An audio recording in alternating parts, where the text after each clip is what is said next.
तो स्टूडेंट्स, कैसे हो आप सब लोग? एकदम बढ़िया, मस्त, जबरदस्त, है ना? तो अपने कौन सा चैप्टर चल रहा है? First, matter in our surrounding. Science में केमिस्ट्री का पोर्शन है जिसमें अपन ने मैटर की नेचर के बारे में डिस्कस करा है और साथ में डिस्कस करा है मैटर की प्रॉपर्टीज के बारे में। मैटर की प्रॉपर्टीज कह दो या कैरेक्टरिस्टिक कह दो, बात एक ही है कि कौन कौन सी मैटर की प्रॉपर्टीज होती हैं। तो सबसे पहले अपन जो प्रॉपर्टी अपन ने डिस्कस करी, वो अपने पास प्रॉपर्टी कौन सी थी कि जो मैटर के पार्टिकल्स होते हैं उनके बीच में क्या प्रेजेंट होता है? स्पेस प्रेजेंट होता है। उस स्पेस को अपन क्या कहते हैं? इंटर पार्टिकल स्पेस कहते हैं। मैटर के जो पार्टिकल्स हैं उसके बीच में क्या प्रेजेंट होता है? स्पेस प्रेजेंट होता है। उस स्पेस को अपन क्या कहते हैं? इंटर पार्टिकल स्पेस कहते हैं। तो जब भी आप क्या करते हो, कोई दूसरा सब्सटेंस उसमें किसी एक मैटर में ऐड करते हो, तो वो आपके पास क्या होता है कि उसके पार्टिकल्स का जो स्पेस है उसके बीच में मॉलिक्यूल्स है या दूसरे पार्टिकल ऐड हो जाते हैं। तो इंटर पार्टिकल स्पेस क्या होता है? What is inter particle space? The space which is present in between the particles of any matter is known as inter particle space. Second, अपने पास मैटर का क्या कैरेक्टरिस्टिक था? सेकंड प्रॉपर्टी क्या थी कि जो मैटर के पार्टिकल्स हैं वो मूवेबल होते हैं।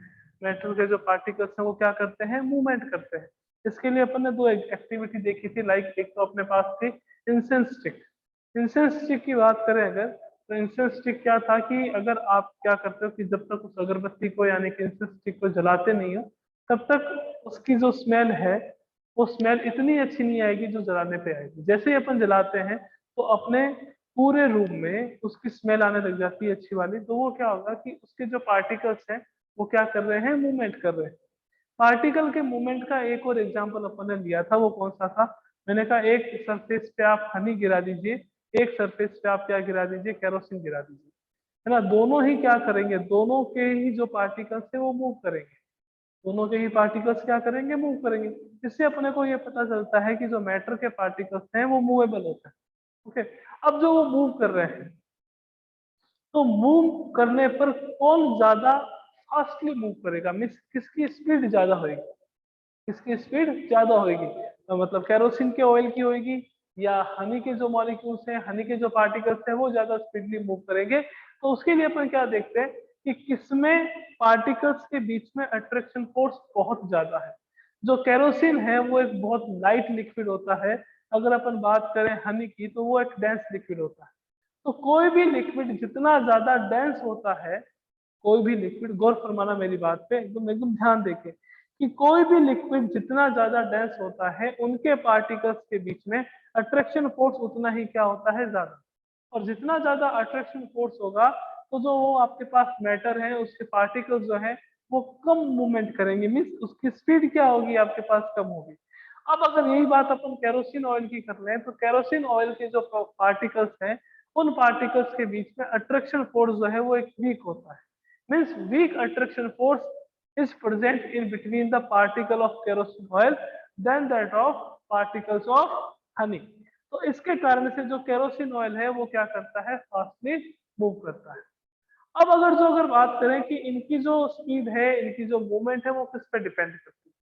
अगर आप किसी भी सब्सटेंस को हीट करते हो, किसी भी सब्सटेंस को अगर आप हीट करते हो, तो उनके पार्टिकल्स की मूवमेंट क्या हो जाती है? ज्यादा हो जाती है। ठीक है ना? थर्ड वन, इसकी कैरेक्टरिस्टिक क्या था अपने पास कि जो आपके पास मैटर के जो पार्टिकल्स, थर्ड कैरेक्टरिस्टिक क्या था कि जो मैटर के पार्टिकल्स होते हैं उन पार्टिकल्स के बीच में अट्रैक्शन फोर्स प्रेजेंट होता है। मींस यूं कह सकते हैं that N attraction force is present in between the particles of matter.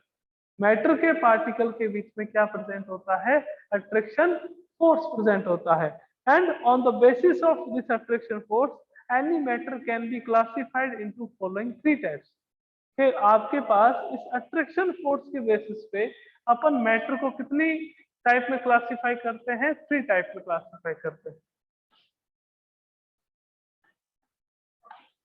Matter का क्लासिफिकेशन अपन यूं कह देते हैं इसको, on the basis of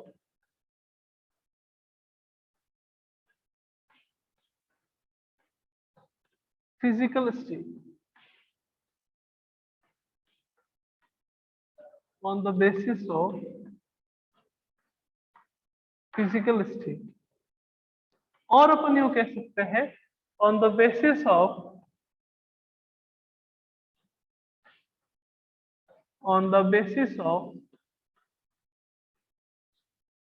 attraction force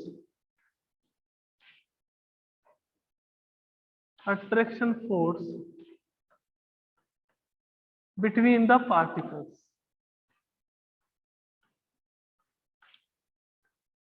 on the basis of attraction force between the particles, particles के बीच में अट्रैक्शन फोर्स के basis पे जो आपके पास मैटर है, उस मैटर को अपन क्लासिफाई कर सकते हैं थ्री टाइप।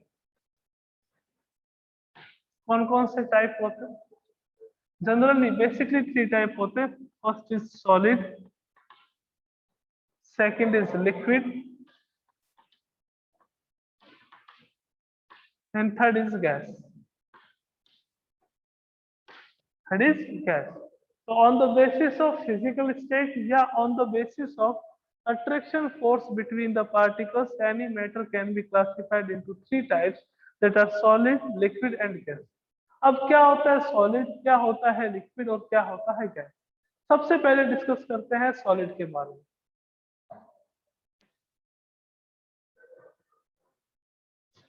तो मैटर जो है वो थ्री टाइप से है, एक तो आपके पास सॉलिड, एक आपके पास लिक्विड, एक आपके पास गैस। सॉलिड के पार्टिकल्स क्या होते हैं कि देखो, ये आपके पास सॉलिड के पार्टिकल्स,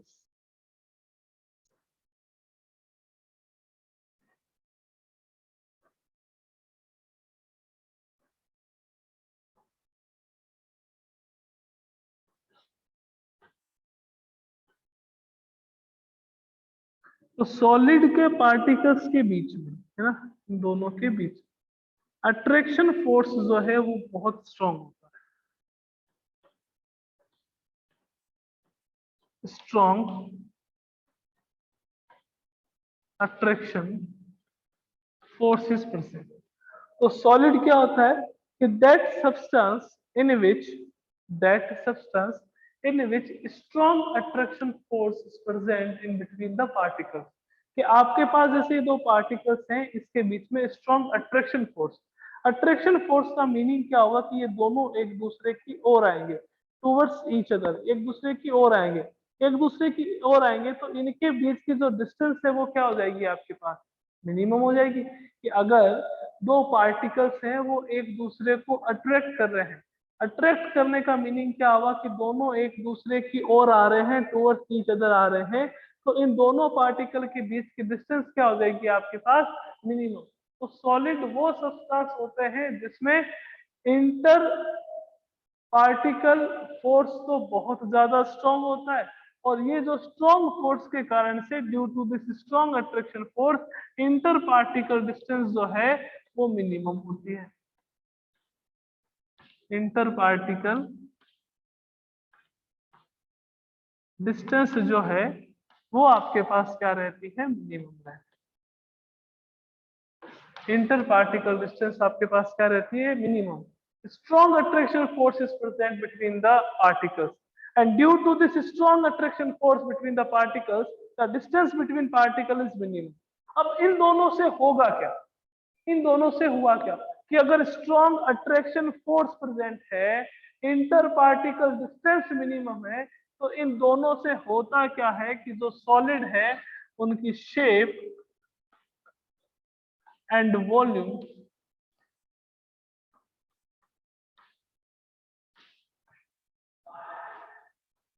क्या होता है, डिफाइनाइट।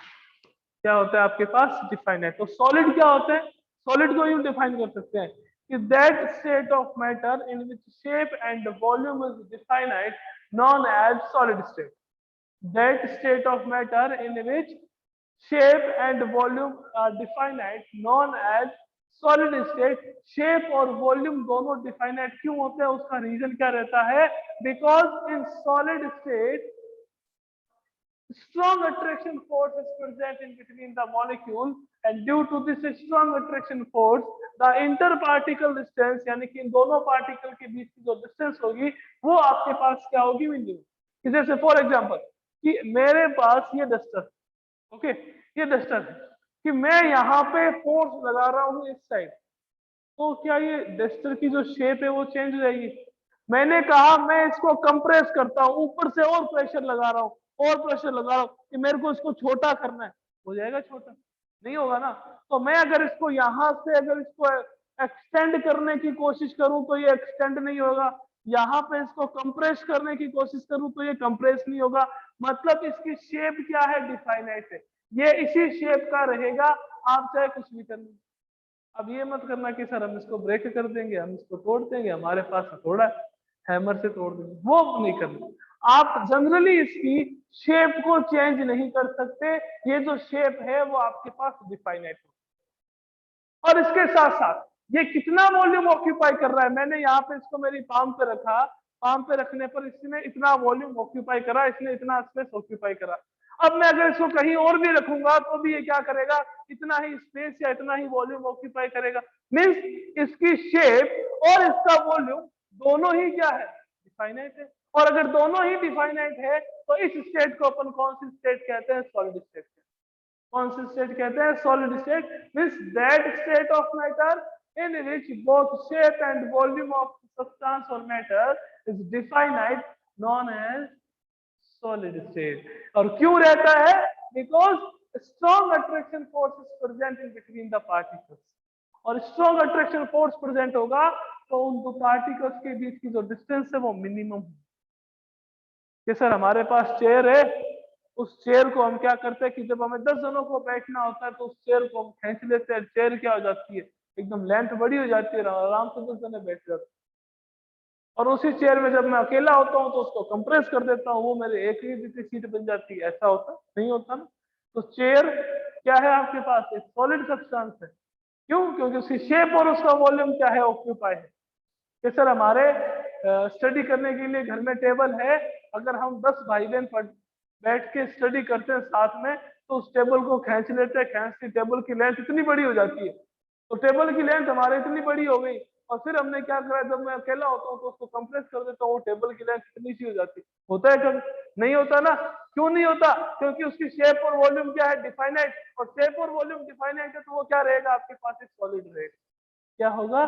सॉलिड होगा। क्योंकि शेप और वॉल्यूम क्या है? डिफाइनाइट है। क्यों है? उसका रीजन मैंने आपको बता दिया कि पार्टिकल के बीच में अट्रैक्शन फोर्स स्ट्रॉन्ग होता है और पार्टिकल के बीच की डिस्टेंस क्या होती है? मिनिमम होती है। आइए नेक्स्ट पे चलते हैं। आपके पास नेक्स्ट आता है गैस स्टेट, सॉरी नेक्स्ट आता है लिक्विड स्टेट। अब आता है अपने पास सेकंड स्टेट, कौन सी आ जाती है? लिक्विड। लिक्विड के मॉलिक्यूल्स कैसे होते हैं कि आपके पास ये लिक्विड के पार्टिकल्स,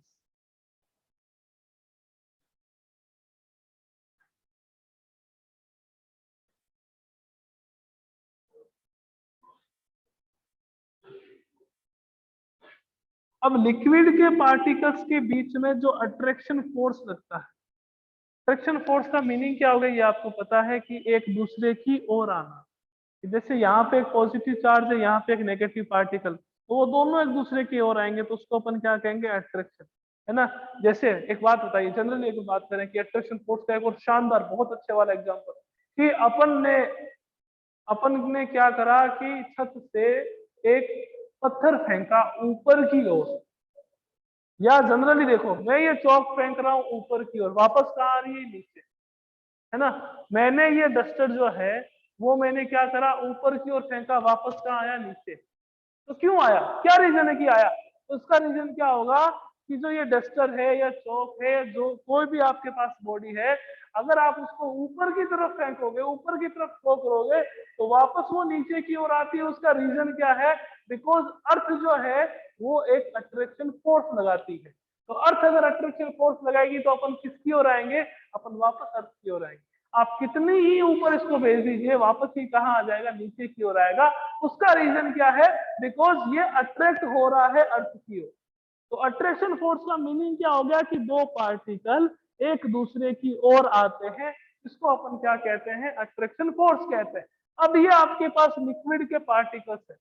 लिक्विड के पार्टिकल्स में क्या होगा? थोड़ा सा इसको डिफ्रेंशिएट कर देते हैं कि ये लिक्विड के हैं, इधर वाले आपके पास किसके थे? सॉलिड के।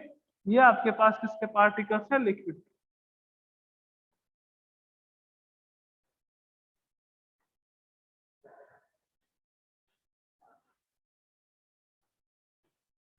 ये आपके पास लिक्विड के पार्टिकल्स है।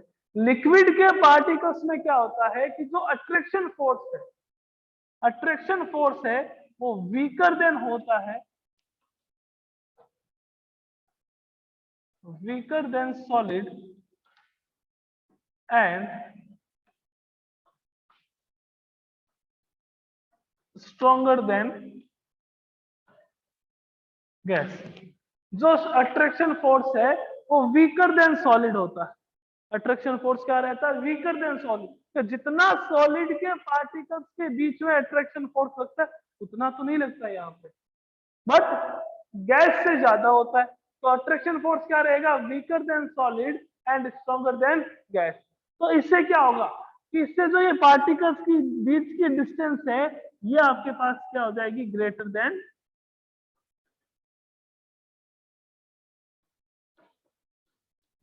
Then distance of solid, greater than inter particle distance of solid.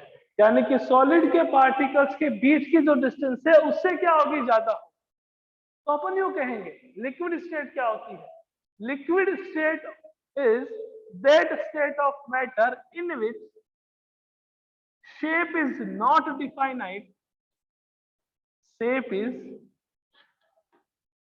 Not definite but volume जो है वो क्या होगा? डिफाइनाइट होगा। Shape is not definite but volume is definite.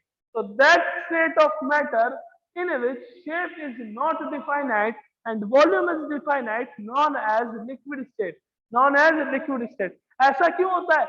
Because particles के बीच में जो attraction force लग रहा है वो attraction force क्या होता है? वो वीकर देन होता है किससे? सॉलिड के पार्टिकल के बीच में लगने वाले अट्रैक्शन फोर्स से। डिस्टेंस क्या हो जाती है? इंटर पार्टिकल डिस्टेंस सॉलिड के इंटर पार्टिकल डिस्टेंस से ज्यादा हो जाती है। इसके कारण से इसका शेप जो है वो डिफाइनाइट नहीं होता, वॉल्यूम जो होता है वो आपके पास क्या होता है? डिफाइनाइट।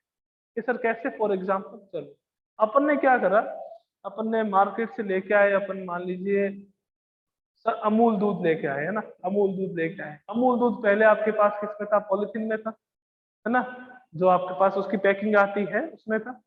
उसको आपने घर पे आके मान लीजिए उसको जग में डाला, तो पहले शेप कौन सी थी? कि सर पहले तो सर वो पॉलिथीन में था तो उस शेप का था। अब आपने किस में डाला उसको? कि सर हमने जग में डाला, तो कौन सी शेप का हो जाएगा? जग की शेप का हो जाएगा। मैंने कहा अब इसको आप ग्लास में डाल लो, अब आप उसको ग्लास में डालो तो कौन सी शेप का हो जाएगा? कि सर ग्लास की शेप का हो गया। मतलब उसकी शेप जो है वो कंटेनर के हिसाब से चेंज हो रही है। फॉर एग्जाम्पल एक और एग्जाम्पल कि अपन ने क्या करा, अभी फ्रिज में अपन पानी रखते हैं बोतल्स में, तो आपका जो वाटर है मैंने कहा उसकी शेप क्या है? आपने कहा सर अभी ये तो बोतल शेप में है तो वो बोतल की शेप नहीं प्रेजेंट है। मैंने कहा ओके, आपको ये पानी पीना है तो आप किसमें डाल के पियोगे? ग्लास में डाल के पियोगे। तो आपने क्या करा कि उस वाटर को जो बोतल में था उसको अपन ने ग्लास में डाल दिया। अब वो कौन सी शेप का हो गया? ग्लास की शेप का। वॉल्यूम फिक्स रहेगा कि अगर 1 लीटर वाटर जो है वो बोतल में प्रेजेंट है या फिर हाफ बोतल वो प्रेजेंट है, आधा लीटर आपके पास पानी प्रेजेंट है बोतल में, उसको अगर आप ग्लास में डालोगे तो 2 अलग-अलग ग्लास में डाल दिया। तो अपन ने क्या करा कि पहले वाटर का जो वॉल्यूम था और बाद में जो वाटर का वॉल्यूम है वो तो आपके पास इक्वल, पर जो शेप है, शेप क्या होगी? चेंज होगी।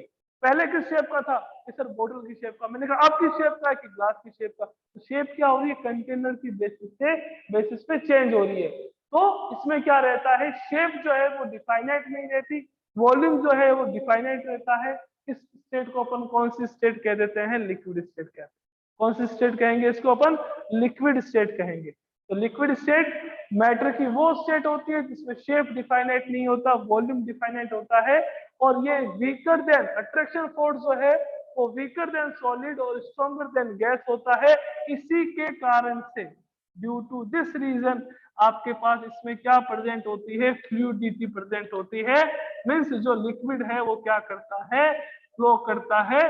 सॉलिड के जो मॉलिक्यूल्स है वो फ्लो नहीं करते, सॉलिड के जो पार्टिकल्स है वो फ्लो नहीं करते, बिकॉज उसमें स्ट्रॉन्ग अट्रैक्शन फोर्स प्रेजेंट होता है। क्या प्रेजेंट होता है? Strong attraction force. जो लिक्विड के पार्टिकल्स हैं उसमें स्ट्रॉन्ग अट्रैक्शन फोर्स थोड़ा सा वीक होता है तो डिस्टेंस पार्टिकल्स के बीच की ज्यादा हो जाती है, इसके कारण से लिक्विड के पार्टिकल क्या करते हैं, फ्लो करते हैं। उस प्रॉपर्टी को अपन क्या कह देते हैं, फ्लूइडिटी कह देते हैं। क्यों प्रेजेंट होती है, बिकॉज अट्रैक्शन फोर्स वीक होता है। तो जिसमें शेप और वॉल्यूम दोनों डिफाइनाइट हो उस स्टेट को अपन कौन सी स्टेट कहेंगे, सॉलिड स्टेट। जिसमें शेप डिफाइनाइट नहीं हो बट वॉल्यूम डिफाइनाइट हो उस स्टेट को अपन कौन सी स्टेट कहेंगे, लिक्विड स्टेट कहेंगे। ओके, तो आई थिंक बच्चों यहाँ तक आपको अच्छे से समझ आ गया होगा। नेक्स्ट क्लास में अपन डिस्कस करेंगे किसके बारे में, गैसेस स्टेट के बारे में, और तीनों स्टेट की अलग अलग प्रॉपर्टी के बारे में डिस्कस करेंगे कि सॉलिड की प्रॉपर्टी क्या होती है, लिक्विड की प्रॉपर्टी क्या होती है और गैस की प्रॉपर्टी क्या होती है। ओके,